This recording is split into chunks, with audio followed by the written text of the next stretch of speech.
na pinalulusot nila, yung mga peking AEP.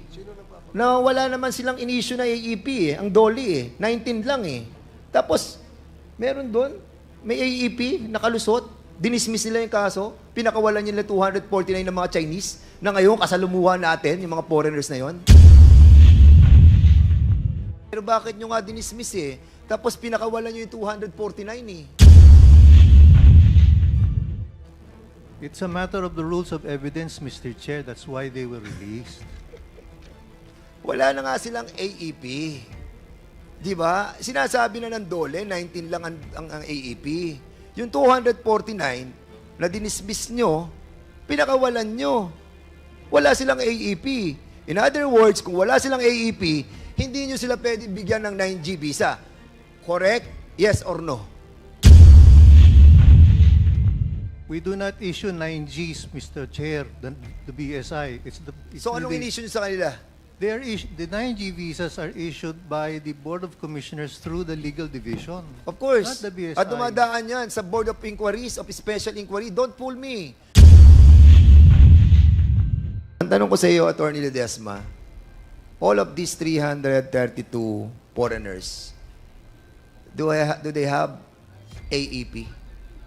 Alien Employment Permit?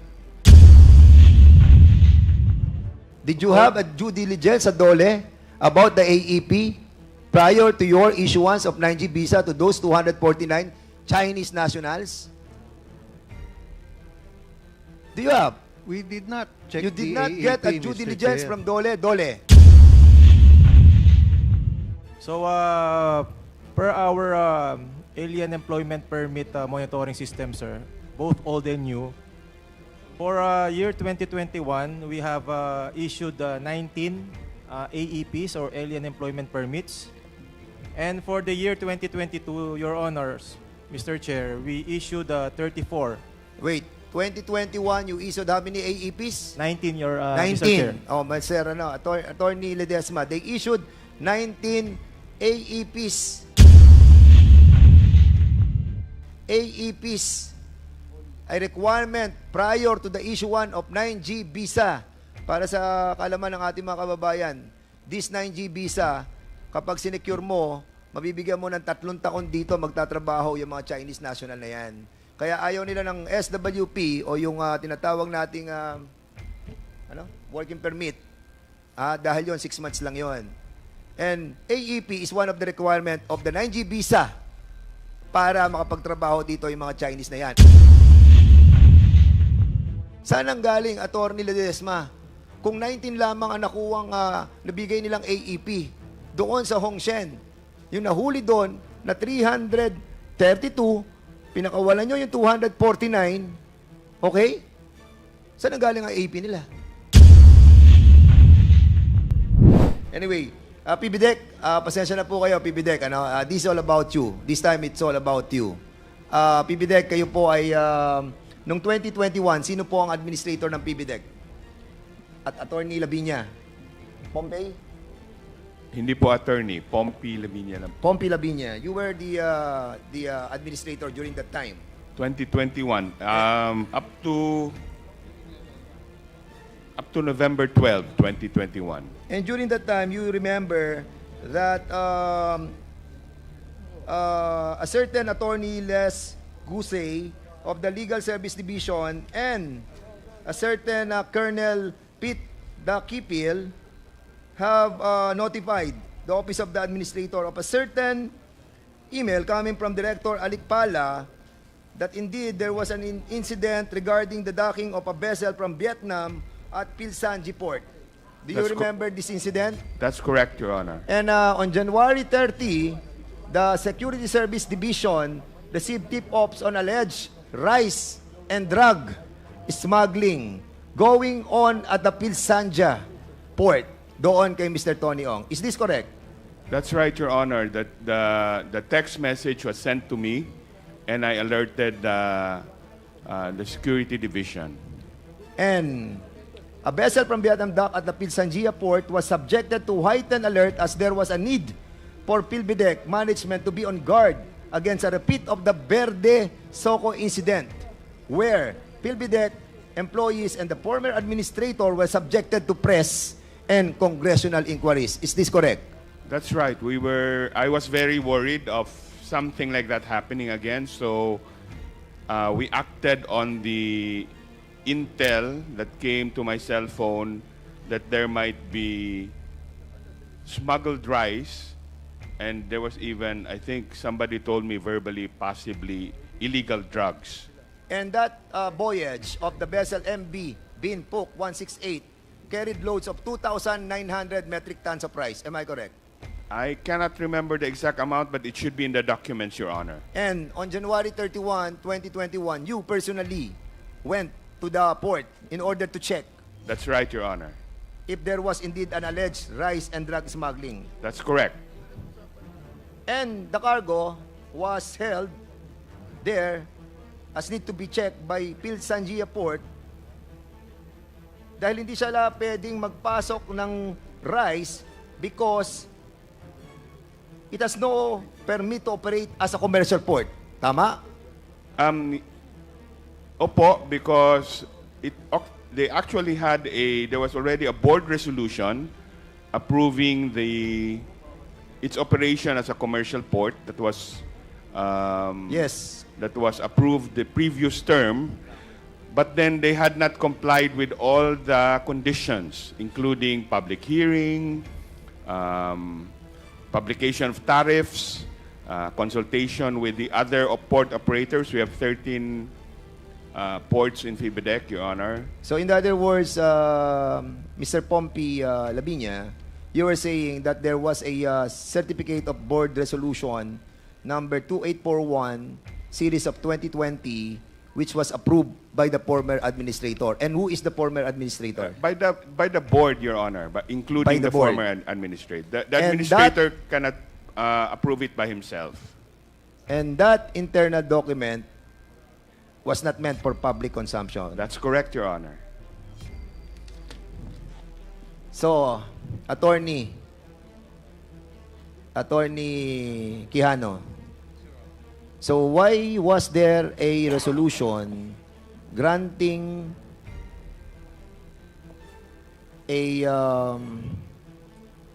granting Sanjia a permit to operate commercially? Your Honor, in the beginning, as they built the plant, Your Honor, the purpose is to manufacture steel bars out from scrap and steel materials, which are both domestically available and from abroad. And therefore, Your Honor, the subsequent request of Sanja was for the issuance of a permit for a port. The request was submitted to the board, Your Honor, for its approval.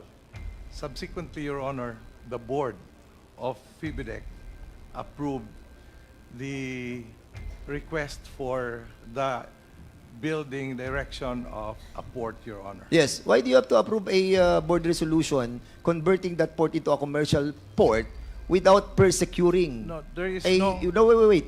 I'm still have the floor. While you haven't secured yet a permit coming from the DNR who issued an ECC.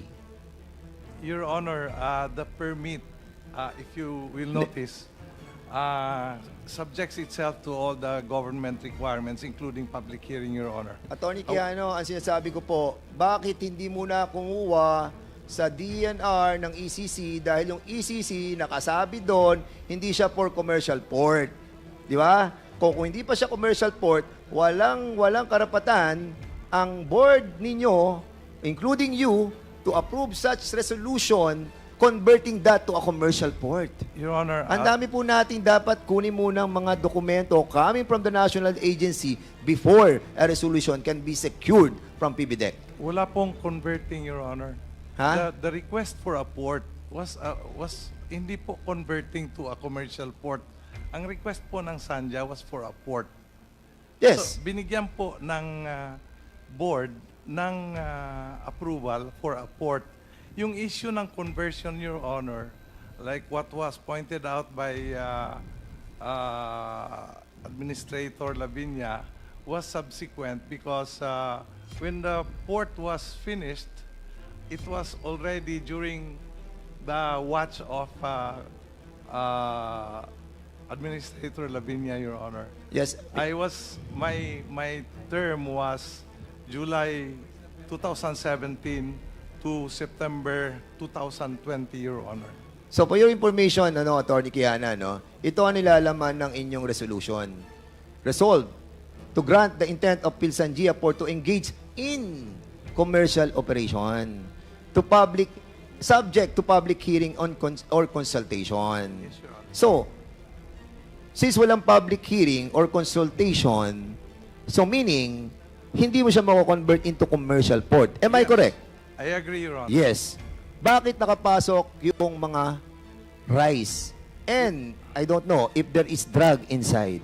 Your Honor, that was not during my watch anymore, Your Honor. Sino to? Mr. Pompey Lavinia. Bakit? Bakit po nakapasok? Yes. Dahil hindi pa naman siya pwede mag-function as commercial port. But you allow to enter all those 2,900 metric tons of rice. Because it's not commercially operated yet.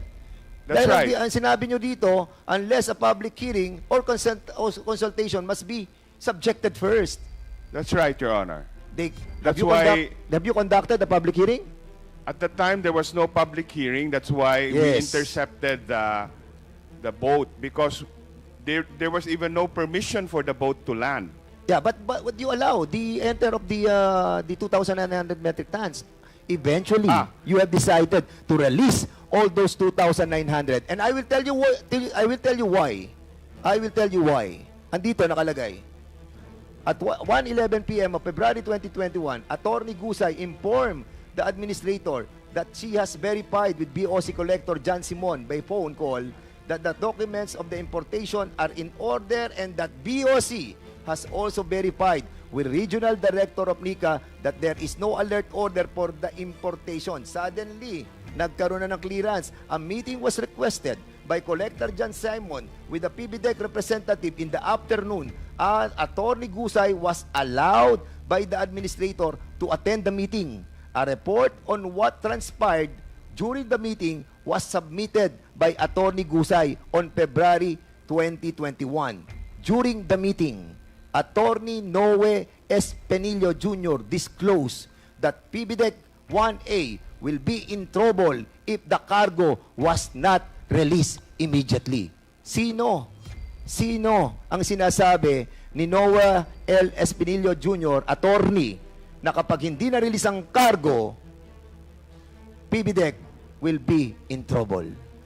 Tama po. We were being threatened by the Bureau of Customs that if we did not release the cargo, I would actually be liable for cases. Sino sa Bureau of Customs ang nagsabi na you will be in trouble pag hindi na-release ang mga bigas na hindi pa naman siya commercial port? Sino? I think it's in the report, Your Honor.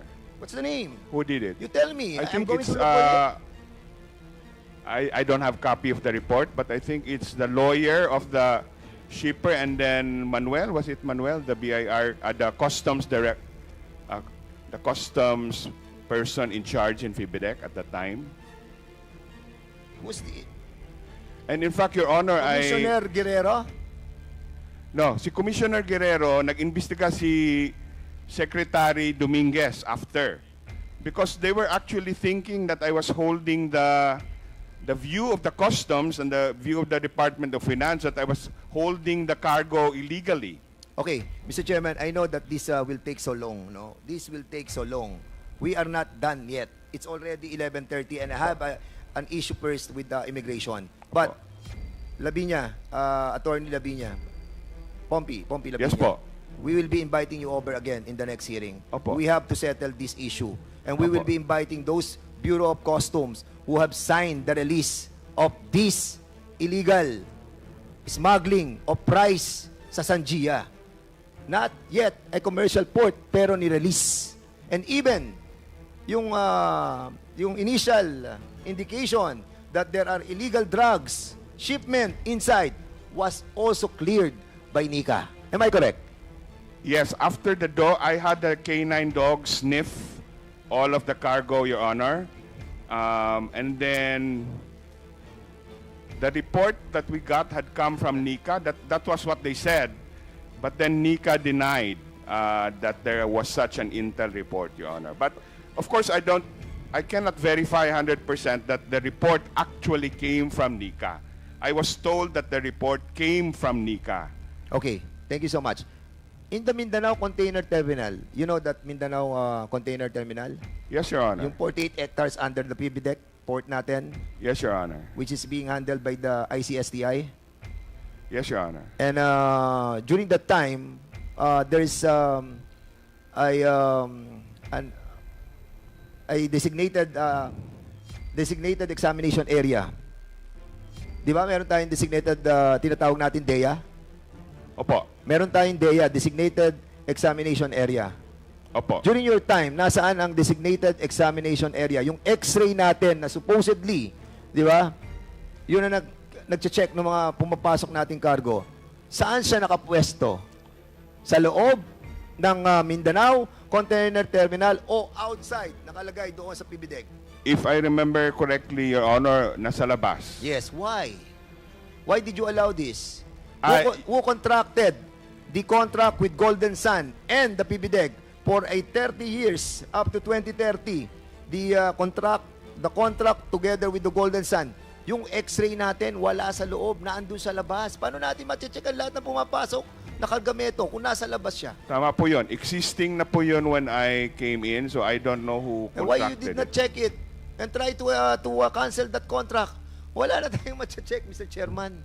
Lahat ng papasok doon dinadala sa PBDEC, doon ine-x-ray. Sige, Mr. Quijano. Yeah, Your Honor. During my watch, Your Honor, I called the attention of Mindanao.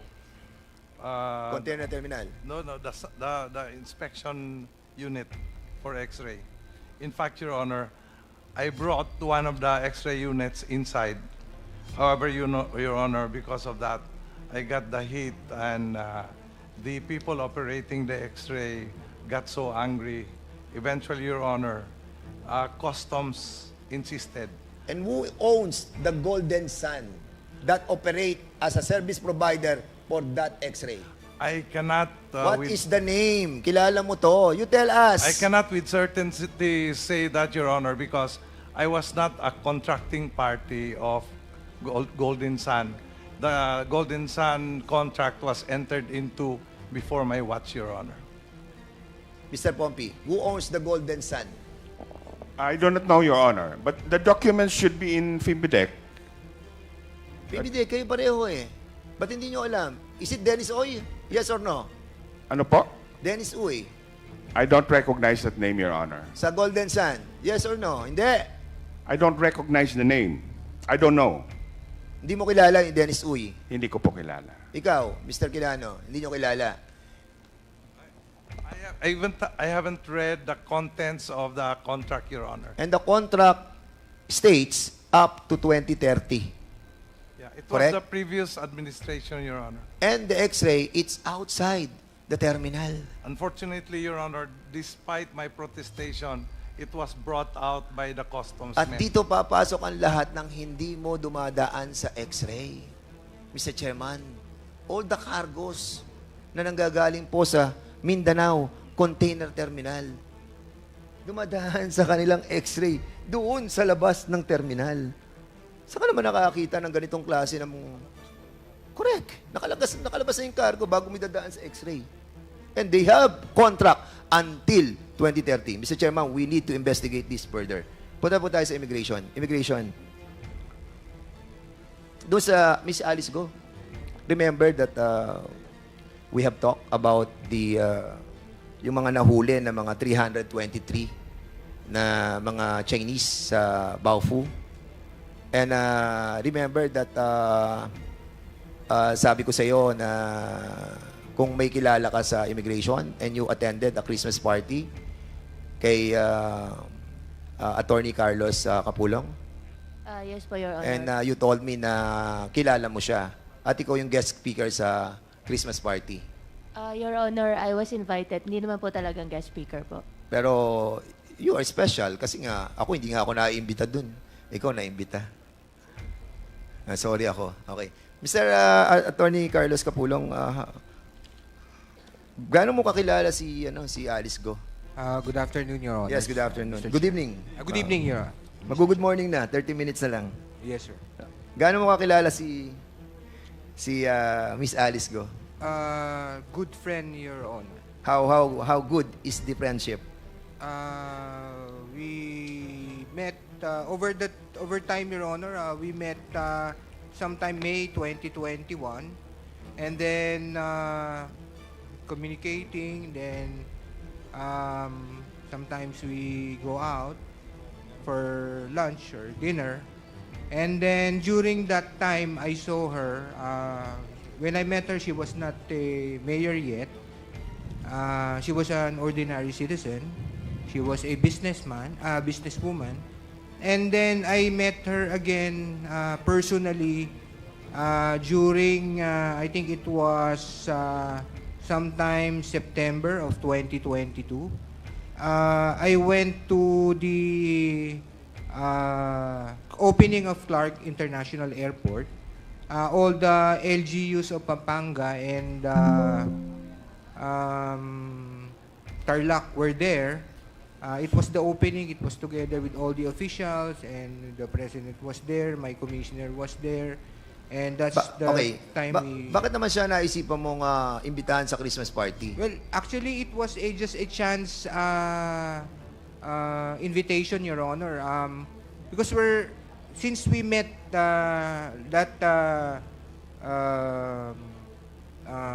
September, then we talked, and then we have Attorney Capulong, ano mga pinamigay ni Alice Go during the Christmas party? Actually po, I cannot remember, Your Honor, because I did not even ask her to bring anything. Pero So, those who were there told us na namigay siya ng ampaw. actually, hindi po totoo yun, Your Honor. Okay. Sige. I asked them again. You are under oath, Attorney Yes, Your Capulong. Honor. Yes, Your Honor. Are you the former Port Operation Division? Ikaw namamahala ng mga airports and seaports sa buong Pilipinas mula 2019 hanggang 2022? No, Your Honor. I was appointed or designated, Your Honor, 2021 March, and then until 2023 February, Your Honor. So 2021 ka hanggang 2023 February, Your Honor. na Port Operator Division. Port- Operation Division. Yes, Your Honor. Ikaw ang chief, Acting Chief, Your Honor. acting chief. So in other words, nakikita mo lahat ng labas, ng mga manifest, ng lahat ng mga bumabiyahe, ng lahat ng eroplano, lahat ng mga ship. Am I correct? We can check, Your Honor. We can check po. What? Pwede po namin i-check, Your Honor. Of course, you're the chief division na operating Yes, Your Honor. Ikaw yun. Yes, Your Honor. Yes, Di ba? Mr. Chair. Kung ikaw ang pinaka-chief, alam mo nangyayari sa lahat ng airports, sa lahat ng seaports sa buong Pilipinas. Am I correct? And you were assigned. sa Region 3. Napa-assign ka ba doon? Area ng Bamban. Region 3. Napa-assign ka, yes or no? No, Your Honor. Hindi ka napa-assign? Can I clarify, Your Hindi. Honor? Tinatanong ko, klaro. Napa-assign ka ba sa Region 3? I was assigned way back 2010, Your Honor, sa Clark International Airport. As an alien control officer. No, Your Honor. Saan ka na-assign doon? Nung na-assign po ako sa Clark Region. Clark International Airport, Your Honor, that was 2010. 2010. Yes, sir. Yes, Your Honor, until 2012, Your Honor. Hanggang 2012. Anong position mo doon? Acting Head Supervisor, Your Honor. Mr. Chair.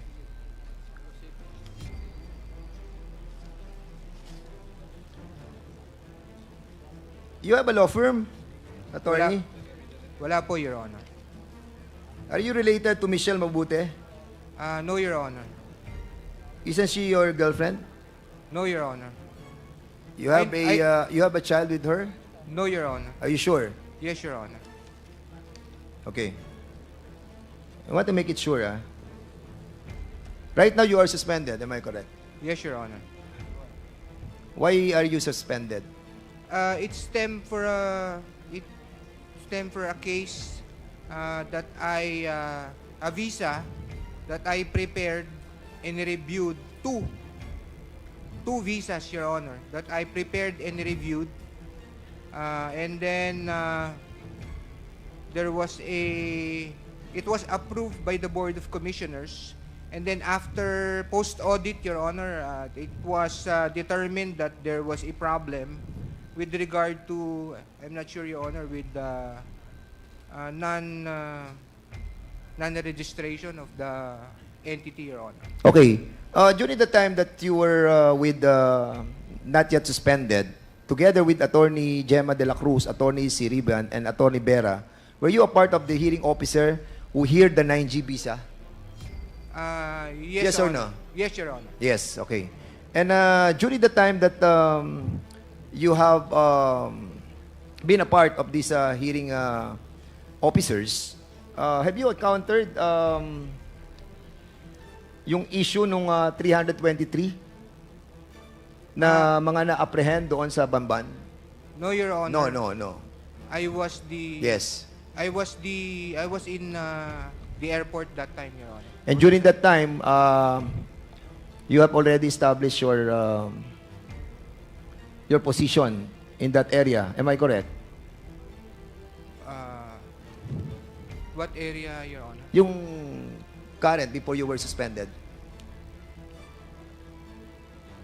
Saang position pa? I was at the airport, Your Honor, 2021 to 2023 February, Your Honor. Kasi alam mo, Attorney Carlos, hindi naman sa pinagbibintangan kita. Ako lang naman. Pero nag-wonder lang po ako dahil kayo po yung Port Operation Division Chief for 2021 to 2023. And then, yung kaibigan mo, si Alice Go, na kasama mo sa Christmas party. And she was able to leave the country na nagulo ang buong Pilipinas, hindi malaman kung saan siya dumaan. Alam mo, gulong-gulo kami, attorney. Actually, lahat ng mga Pilipino nagtatanong paano siya nakaalis. And your friendship with her and you being a part of that division for so long, from 2021 to 2023, give us a cloud of doubts about what really happened. But we are not accusing you of something, no? I hope you understand the role of this Quadcom in investigating deeply on what really transpired, no? And accordingly, Mr. Chairman, yung 323 na Chinese nationals na nahuli doon sa Banban, sa lugar nila Miss Alice Go, this was heard by the Bureau of Custom. Commissioner Morente, sino po ang nag-hear ng kaso ng 323 foreign nationals who were apprehended from Banban, Tarlac? I think the figure, sir, is 332. 332, That yes. was the joint operation with the NBI and the BI. The hearing officer for charging them at the legal division, I think was it's headed by Attorney Arvin Santos, and then the Board of Special Inquiry that heard the case was the retired Attorney Ronaldo Ledesma, Your Honor. So, si Attorney Ledesma ang hearing officer ng Bureau of Special Inquiry, Board of Inquiry. Am I correct? Siya ang That's Executive correct, Chairman of BSI, and si Attorney Ruben Kasibang ang Deputy BSI. Tama? Mr. Chair, may I clarify, please? Yes, please. Mr. Chair, please. Good evening. Good morning. The resolution of the case was prepared by Attorney Kalingasan of the BSI. And then it was reviewed by Attorney Kasibang. And I approved the recommendation to approve. And then we submitted the approved recommendation for the approval of the Board of Commissioners. Ang tanong ko sa iyo, Attorney Ledesma, all of these 332 foreigners, do they have AEP, Alien Employment Permit? Mr. Chair, please, according to the records, they were charged under Section 37A7 because they were not properly documented and they did not have valid working visas and permits. Yes, correct. But the case against the 249 Chinese nationals were all dismissed. In other words, hindi sila na-deport. That is correct, Mr. At Chair. andito sila sa Pilipinas, gumagala pa rin sila. Correct? I do not know if they're still here in the Yes. Philippines, Mr. Chair. Andito sila. It's been 3 years. Now, ang tanong ko sa iyo, the process of getting a 9G visa is to have the AEP, correct? Mr. Chair, please, the process of issuing No, 9G... no. Answer me. Ang sinasabi ko, the process of getting a 9G visa is to secure an AEP coming from the Department of Labor and Yes, Employment. Mr. Chair. Correct? Yes, Tama. Mr. Chair. That is Okay. the primary Ang tanong ko sa requirement. iyo, Attorney Ledesma, yung 249 na pinakawalan ninyo, meron ba silang AEP na galing sa DOLE? According to the records... and According to the records according o to according to the report, DOLE? Did you have a due diligence sa DOLE about the AEP prior to your issuance of 9G visa to those 249 Chinese nationals? Do you have? we did not check You did the not AEP, get a due Mr. diligence Chair. from DOLE? DOLE. Please, DOLE. Asan ang DOLE? We invited DOLE. Can you kindly tell us kung yung sa Banban, Tarlac that was apprehended by NBI and Bureau of Immigration have AEP? How many AEPs did you release for Hongshen?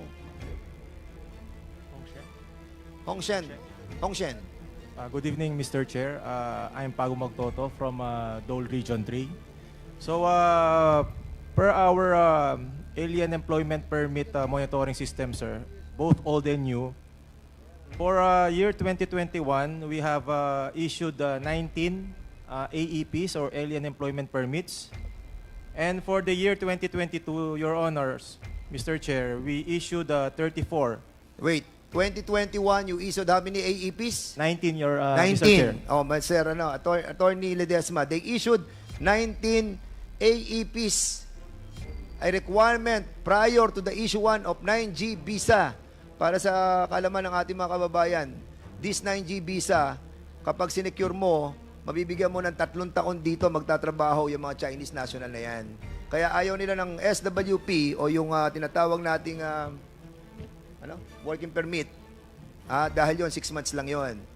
And AEP is one of the requirement of the 9G visa para makapagtrabaho dito yung mga Chinese na yan. And, of course, dapat, kung magtatrabaho sila dito, priority natin ang mga Pilipino. Pero hindi pinaprioritize. Saan ang galing, Attorney Ledesma? Kung 19 lamang ang nakuwang nabigay nilang AEP doon sa Hongshen, yung nahuli doon na 332, pinakawalan nyo yung 249, okay? Saan ang galing ang AEP nila?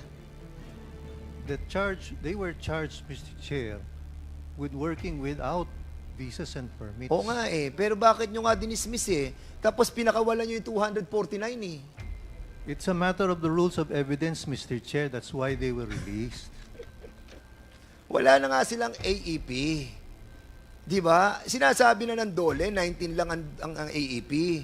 Yung 249 na dinismiss nyo, pinakawalan nyo. Wala silang AEP.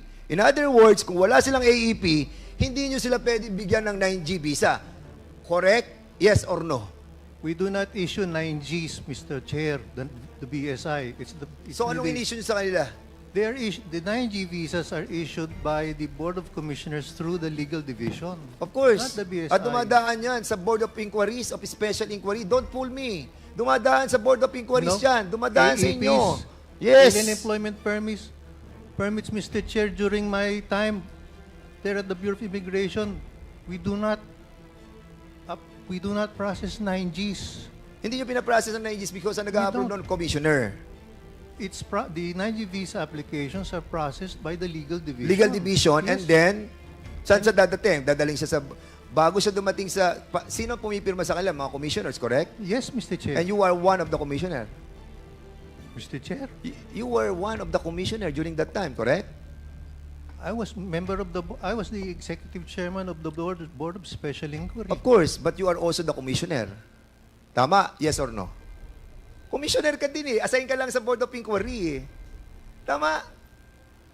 Ikaw ay isa sa commissioner during that time, and then you were assigned as the head of executive director of the Board of Special Inquiry. Di ba? Are you a commissioner during that time? Yes or no? What time? What date, Mr. Chair? I'm asking. You know very well kung kailan ka naging commissioner. Ba't ako tatanungin mo? I was never commissioner, Mr. Chair. Ano ka doon? Officer in charge. Officer in charge. You were not a former commissioner of the BOI? Never. Ayan o. Are you Rolando de Ledesma? Never a commissioner. Mr. Chairman, I will show you. Ayan ang pangalan niya.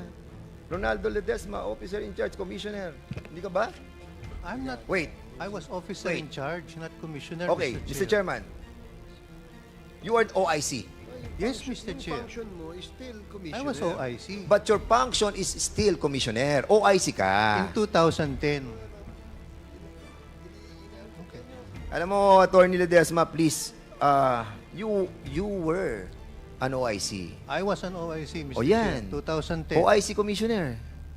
OIC lang ho nakalagay sa akin. Hindi Tama. commissioner. How many Chinese people have you recognized during your incumbency? Mr. Chair, I don't remember, Mr. Chair. Mr. Chair, Congressman Acop, with the indulgence of Congressman Fernandez. ano bang diferensya ng OIC at saka OIC Commissioner? Ang Mr. ano- Ledesma, you answer the questions Yes, properly. Yes, Mr. Chair. The commissioner And can you act- wait for the acknowledgement of the chairman before you answer. I'm That's sorry, the Mr. rule. I'm sorry, Mr. Chair.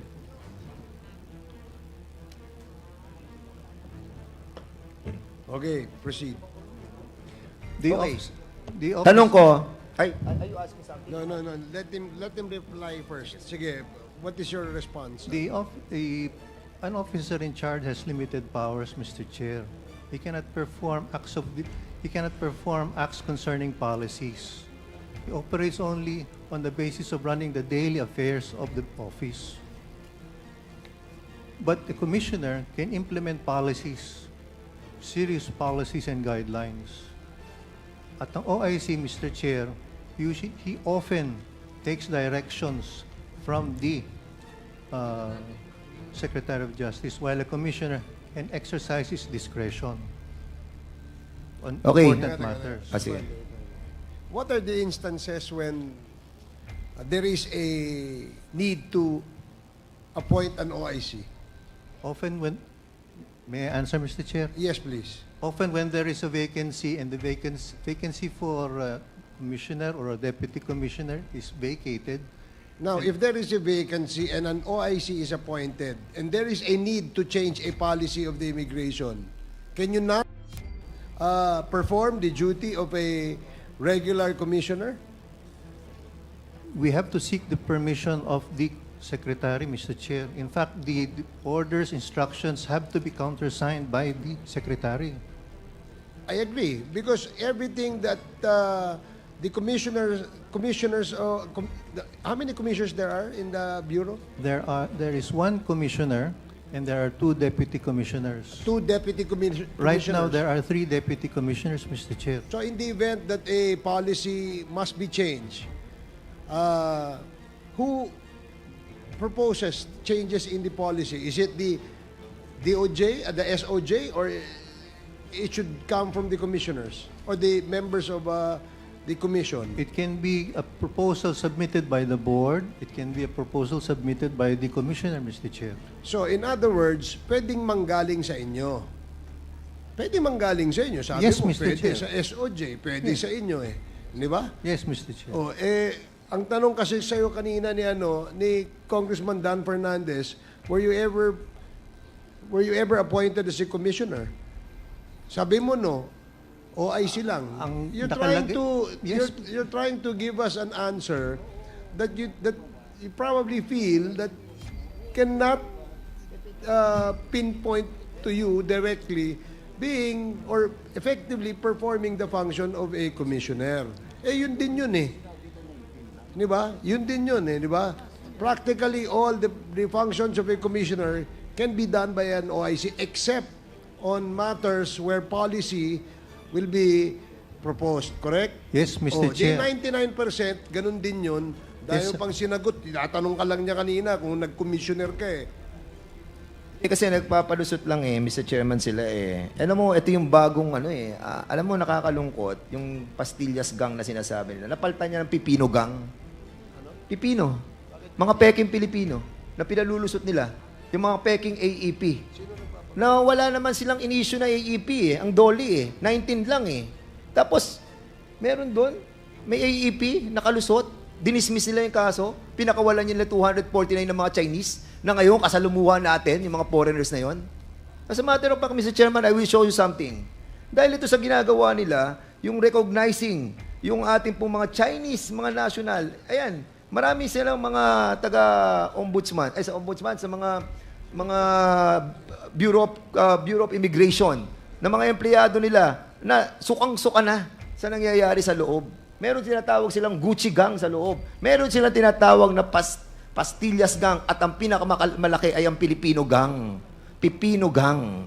Dahil mga peking Pilipino. Mr. Chairman, pakita niyo yung yung nirecognize nilang mga, saan ka naman nakakita, Mr. Chairman? 60 years old. 60 years old. Ha? I-recognize mo. Late registration, 60 years old. 50 years old. 49 years old. Recognize. At ang sinasabi, Chinese father or mother or ang mother ay Chinese tapos Pilipina ang mother o kaya father. And then kukuha ng birth certificate na late registration, makikita nyo yan. Yung mga nandyan, 60, 50, 49. Yung mga Chinese na yan, Mr. Chairman, 18 years old pa lamang, pwede na lang piliin kung ano sila, Pilipino o Chinese. During that time of being an 18-year-old, doon ka mamili kung sino ka. Kung Pilipino ka o Chinese. Pero 60 years old, 49, ganito kakapal ang inaprubahan nyo. Isa pa lamang ang nakukuha ko. Saying that all these Chinese became Filipino. Kaya dumadami ang mga Chinese sa atin because of you. Mr. Chair, gusto ko lang pong tanungin si Atty. Ledesma, bakit naging OIC ka dahil walang commissioner? Yes, Mr. Chair. O ibig sabihin, ikaw ang commissioner. Walang commissioner, ikaw ang OIC. Ibig sabihin, ikaw ang commissioner. Mr. Chair, I would like to declare that I'm going to file a resolution investigating the Bureau of Customs. The Bureau of Immigration. And Mr. Chairman, I'll be allotting, Mr. Chairman, I'll be allotting my 2-month salary here in Congress sa mga matitino nating mga kababayan na nandiyan sa Bureau of Immigration na makakapagturo kung paano nakataka si Alice Go using our airports or seaports. Yung 2 buwang sweldo ko, ibibigay ko sa inyo. Help us. This Quadcom is serious in cleaning our government. Join us, Mr. Chairman. Mr. Chair, kayo nung mabibigay? Hindi, sa makakapagturo kung paano nakataas. I'm pretty sure, Mr. Chairman, because I have checked the CAAP. Ang CAAP, meron silang mga biyahe papunta ng Kota Kinabalu, papunta ng Singapore, na galing sa Clark, galing sa Subic, galing sa Palawan, walang passenger. And they know the ports. They know the seaports. They handle the division of checking those flights going out and going in. Maluluwag ang mga seaports natin. Maluluwag ang mga airports natin. And our people, hindi lahat sa immigration, thank you to all those immigration officers and employees who are faithful to their duty. But, to those who are bad eggs, sorry, pero magkalaban tayo. Linisin natin ang gobyerno, tulungan ninyo ako, 2 buwan na sweldo ko, ibibigay ko sa makakapagturo kung paano nakataka si Alice Go with the help of our immigration officers. Mr. Chairman, maraming salamat po.